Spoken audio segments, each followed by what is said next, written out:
What's going on, everybody? Welcome to another brand new installment of Renegades Reviews, exclusively here as always on the Casa D18 Studios channel.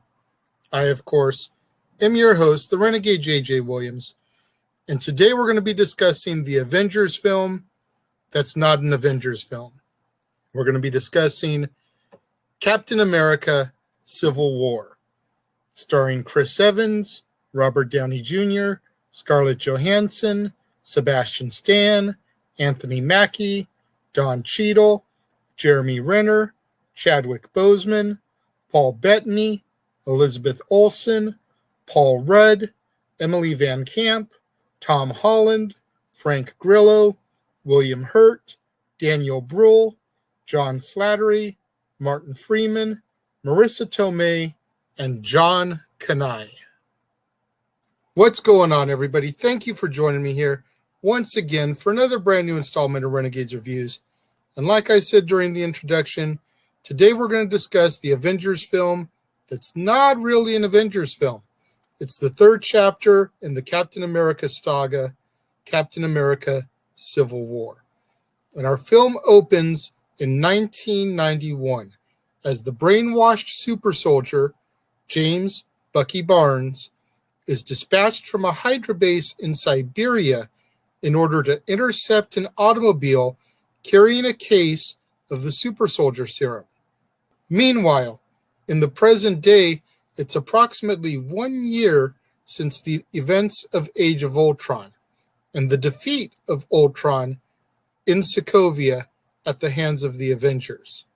Steve Rogers, Natasha Romanoff, Sam Wilson, and Wanda Maximoff are off to stop Brock Rumlow from stealing a biological weapon from a lab in Lagos. And Rumlow ends up blowing himself up in an attempt to sacrifice Rogers. But Wanda is able to telekinetically divert the explosion, accidentally destroying a nearby building, killing several Wakandan humanitarian workers in the process. Thaddeus Ross, now the U.S. Secretary of State, informs the Avengers that the United Nations is preparing to pass the Sokovia Accords, which would establish a UN panel designed to oversee and control the Avengers. This, understandably, divides the Avengers, with Tony Stark supporting the oversight because of his role in Ultron's creation and Sokovia's destruction, while Steve Rogers has more faith in his own judgment as opposed to the judgment of politicians. Meanwhile, Helmut Zemo tracks down and kills Barnes's old Hydra handler, stealing a book that contains the sequence of words that can reactivate Barnes's brainwashing. At a conference in Vienna where the Sokovia Accords are to be ratified, a bomb ends up killing T'Chaka, the king of Wakanda. Security footage reveals that the bomber is none other than Barnes, the Winter Soldier, and T'Challa, the son of King T'Chaka, vows to seek revenge. Sharon Carter informs Rogers of Barnes's whereabouts and of the authorities' intentions to kill him on sight. Steve decides to try and bring in Barnes himself, as Steve and Sam track Barnes all the way to Bucharest, and they attempt to protect Bucky from T'Challa and the authorities. However, all four men are apprehended by the Bucharest police, as well as James Rhodes in his War Machine armor. It is at this point where the fourth man, T'Challa, is revealed under the Black Panther costume. Zemo impersonates a psychiatrist sent to interview Barnes and ends up reciting the words to activate Barnes's brainwashing. He questions Barnes and then sends him on a rampage to cover his own escape. Rogers is able to stop Barnes and sneak him away. Once Barnes regains his senses, he explains that Zemo is the real Vienna bomber and that he wanted the location of the Siberian Hydra base, where other brainwashed Winter soldiers are kept in cryostasis. Unwilling to wait for authorization to apprehend Zemo, Rogers and Wilson go rogue and recruit Wanda Maximoff, Clint Barton, and Scott Lang to their cause. With Ross's permission, Stark assembles a team comprised of Natasha Romanoff, T'Challa, James Rhodes, Vision, and Peter Parker in order to capture the Renegades. Stark's team intercepts Rogers' group at the Leipzig-Halle airport, where they battle until Natasha allows Steve and Bucky to escape. As Rogers and Barnes are escaping, Rhodes is inadvertently shot down by Vision and ends up becoming partially paralyzed. The rest of Rogers' team is captured and detained at the Raft prison, and Romanoff goes into exile. Stark discovers evidence that Barnes was in fact framed by Zemo and convinces Sam to give him Rogers' destination. Without informing Ross, Stark goes to the Siberian Hydra facility and strikes a truce with Steve and Bucky, unaware that they were secretly followed by the Black Panther, T'Challa. They discover that the other super soldiers have been killed by Zemo, who then shows them footage that reveals that the automobile that Barnes had intercepted in 1991 contained Tony Stark's parents, who the Winter Soldier subsequently killed. Enraged that Steve kept this from him, Stark turns on Steve and Bucky, leading to an intense fight in which Stark destroys Barnes' robotic arm, and Rogers disables Stark's armor. Rogers leaves with Barnes, leaving his shield behind. Satisfied that he has avenged his family's deaths in Sokovia from the hands of the Avengers' actions by successfully fracturing their team, Zemo attempts suicide, but he is stopped by T'Challa and taken to the authorities, and our film begins to draw to its close, with Tony providing Rhodey with exoskeleton leg braces that allow him to walk again, as Steve breaks his allies out of the Raft prison.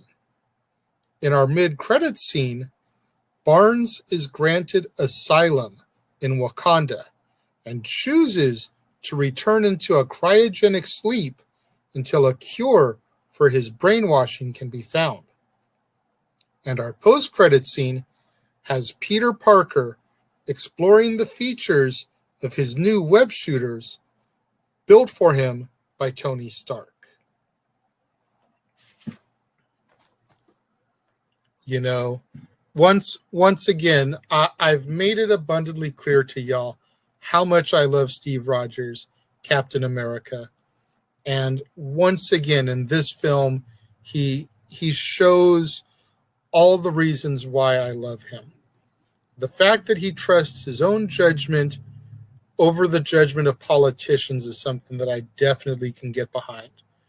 But for me, it comes down to the very end of the film, when Stan Lee's cameo as the FedEx driver delivers the package to Tony Stark,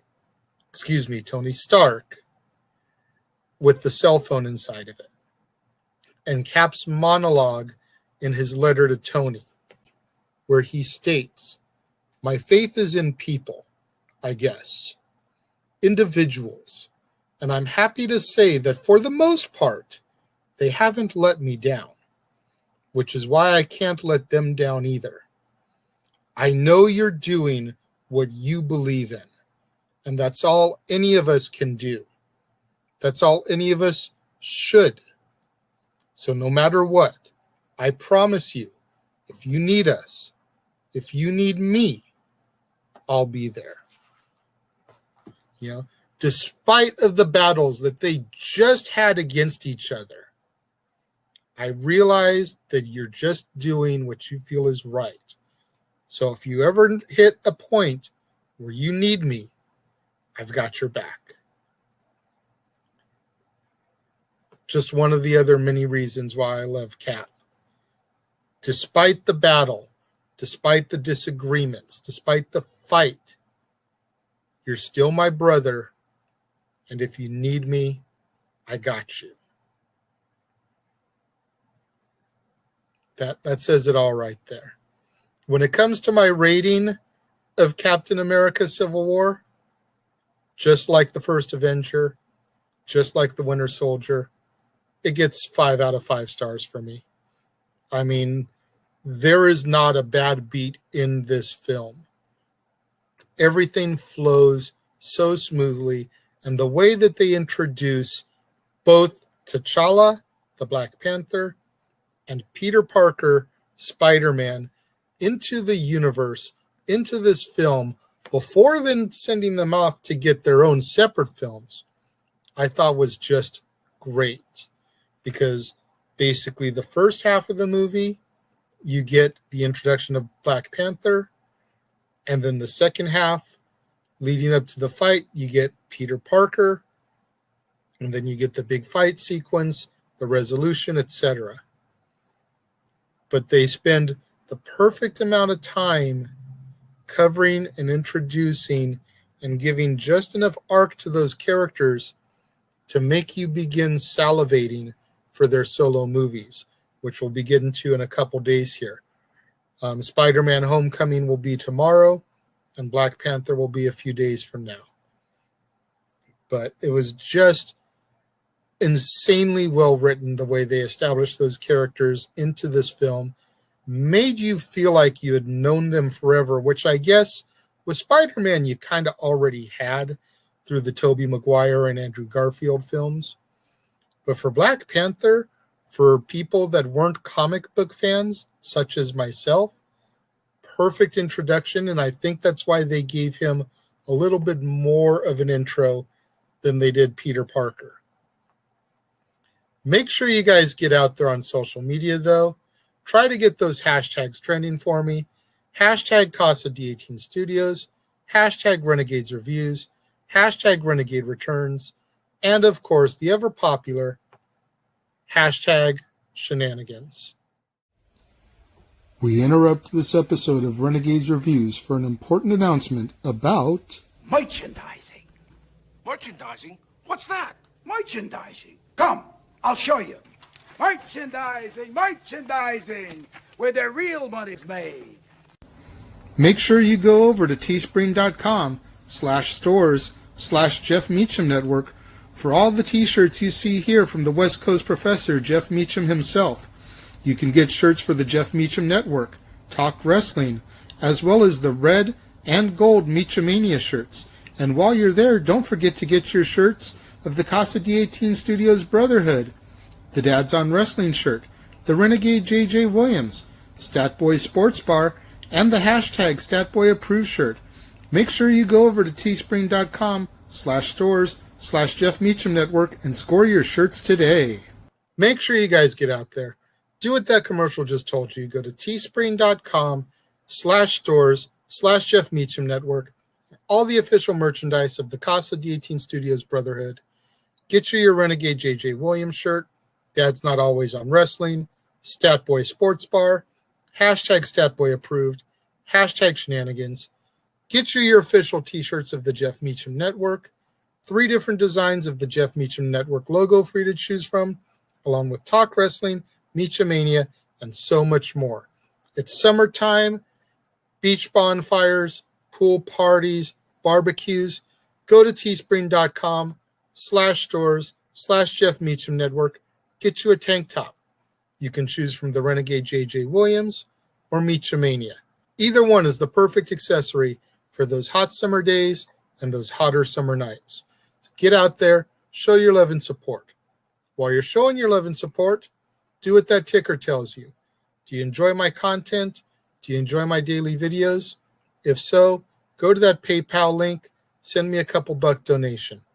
Keep in mind, I'm not monetized, so the only way I can make a few bucks is if you out there go to that PayPal link and send me a small donation. Show your appreciation for my hard work. Don't want to send money? That's fine. Go to the Linktree link that scrolls across to the bottom of the screen there. Click on my link for my Amazon movie wish list.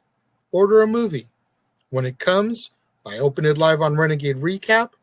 I'll give you guys a shout out and a thank you for it. And then when I work it into my monthly rotation and find a theme month for it, I'll give you guys another shout out. I'll show all you guys the same amount of love and support that you guys show to me.